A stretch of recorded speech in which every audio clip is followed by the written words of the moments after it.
जिड्डू कृष्णमूर्ति की बुक ईश्वर क्या है, प्रकरण 2।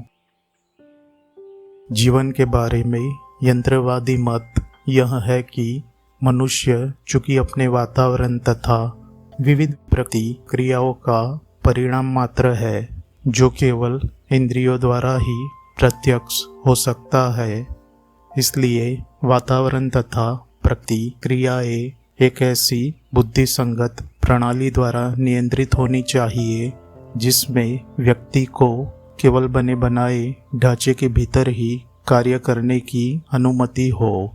कृपया जीवन के प्रति इस यंत्रवादी दृष्टि के पूरे निहितार्थ को समझ लीजिए। यह मत किसी परम लोकांतर सत्ता की कल्पना नहीं करता है।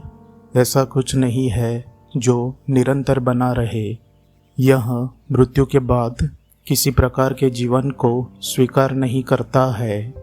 इसके अनुसार जीवन और कुछ नहीं, बस एक अल्प अवधि है जो पूरी तरह से मिट जाने की ओर अग्रसर है।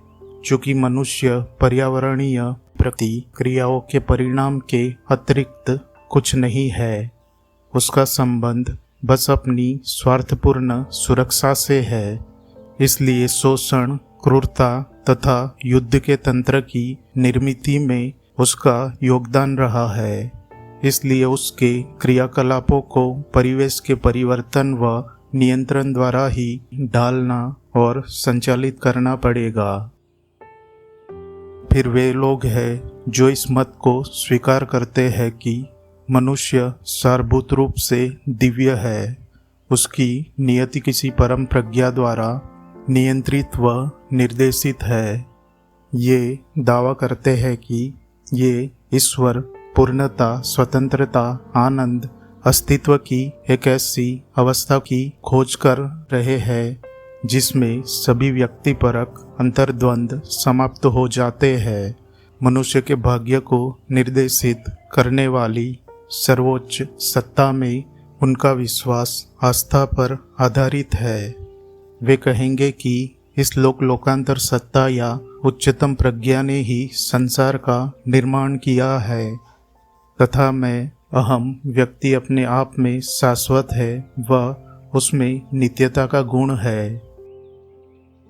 कभी आप सोचते हैं कि जीवन यांत्रिक है तथा अन्य अवसरों पर जब दुख और असमंजस्य घेर लेते हैं तो आप आस्था की ओर लौट आते हैं, मार्गदर्शन और सहायता के लिए किसी परम सत्ता की ओर ताकने लगते हैं। आप इन दो विपरीत ध्रुवों के बीच डोलते रहते हैं, जबकि इन विपरीत ध्रुवों के भ्रम को समझकर ही आप स्वयं को सीमाओं तथा अटकावों से मुक्त कर सकते हैं। आप प्रायः कल्पना कर लेते हैं कि आप इनसे मुक्त हैं, किंतु आप उनसे मूलभूत रूप से मुक्त तभी हो पाते हैं जब आप इन सीमाओं के निर्माण की पूरी प्रक्रियाओं को समझ लेते हैं और इनका अंत कर देते हैं।